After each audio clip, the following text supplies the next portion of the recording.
Evangelio de nuestro Señor Jesucristo según San Juan. Uno de los 12, llamado Judas Iscariote, fue a ver a los sumos sacerdotes y les dijo: ¿Cuánto me darán si se lo entrego? Y resolvieron darle 30 monedas de plata. Desde este momento, Judas buscaba una ocasión favorable para entregarlo. El primer día de los ázimos, los discípulos fueron a preguntar a Jesús: ¿Dónde quieres que te preparemos la comida pascual? Él respondió: Vayan a la ciudad, a la casa de tal persona, y díganle: el maestro dice, se acerca mi hora, voy a celebrar la Pascua en tu casa con mis discípulos. Ellos hicieron como Jesús les había ordenado y prepararon la Pascua. Al atardecer estaba a la mesa con los 12 y mientras comían, Jesús les dijo: les aseguro que uno de ustedes me entregará. Profundamente apenados, ellos empezaron a preguntarle uno por uno: ¿seré yo, Señor? Él respondió: el que acaba de servirse de la misma fuente que yo, ese me va a entregar. El Hijo del Hombre se va como está escrito de él, pero ay de aquel por quien el Hijo del Hombre será entregado. Más le valdría no haber nacido. Judas, el que lo iba a entregar, le preguntó: ¿seré yo, maestro? Tú lo has dicho, le respondió Jesús. Palabra del Señor. Nos encontramos hoy día en el miércoles santo, día en que celebraremos la misa crismal en la diócesis de Villarrica, y normalmente los sacerdotes de los distintos lugares se juntan con sus obispos respectivos el día miércoles en la tarde o el día jueves en la mañana para renovar los votos sacerdotales. La pena más grande que sufre Jesús es la traición de uno de sus apóstoles y la apostasía de Pedro, el jefe de la iglesia.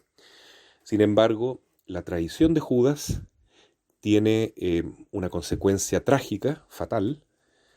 Jesús mismo lo dice: más le valdría no haber nacido. No tanto por el hecho mismo de la traición, porque si Judas se hubiese arrepentido, sin duda que Cristo lo hubiera abrazado, lleno de lágrimas le hubiera dado el perdón, lleno de misericordia, y Judas sería hoy conocido tal vez como un santo apóstol. Pero Judas no se arrepintió. Judas se desesperó. Escuchó la voz del demonio que lo acusó. Satanás significa el adversario de Dios de siempre, pero también tiene la connotación del acusador, el que nos acusa por nuestros pecados y busca que nos desesperemos en el remordimiento y llenos de esa trágica sensación de que no hay ninguna salida, de que no tenemos ninguna posibilidad de recuperar la paz o es imposible contar con el perdón de Dios.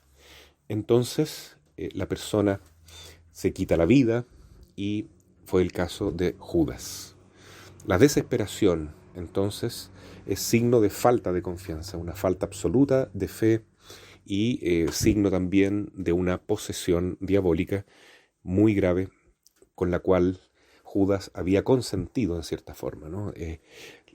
Muy distinto cuando el demonio se apodera del cuerpo de una persona a cuando se apodera del alma.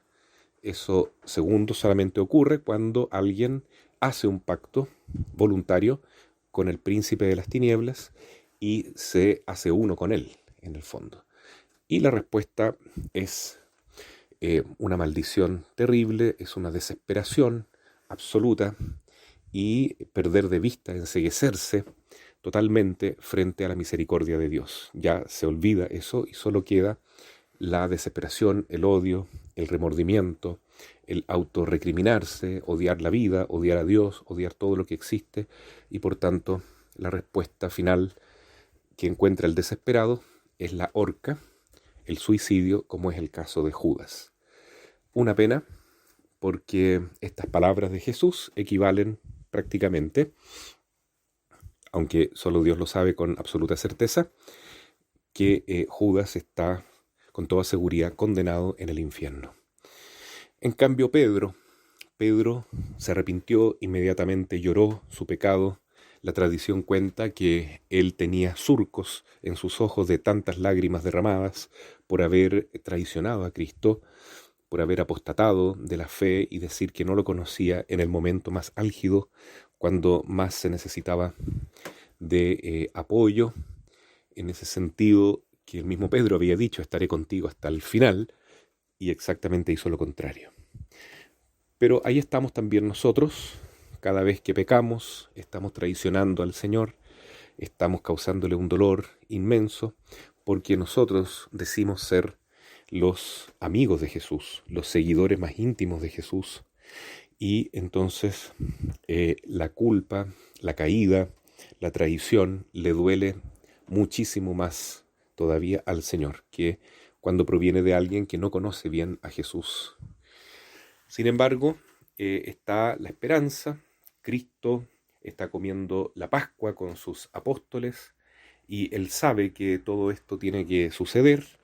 La debilidad de los discípulos, que cuando se hiera el pastor las ovejas salen dispersas, pero también Jesús sabe que él volverá, que resucitará y que congregará a sus corderos de nuevo y los confirmará en la fe, de tal modo que se preparen para que, recibiendo al Espíritu Santo, ellos salgan por el mundo siendo otros Cristos, anunciando el mismo mensaje de Jesús, de la evangelización, del llamado a la conversión a todos los pueblos, a todas las personas, a dejar el paganismo, a dejar las malas costumbres, la magia, las idolatrías, y volver al corazón de Dios o conocerlo por primera vez en forma plena, como es la experiencia maravillosa de la misión de la Iglesia, la evangelización.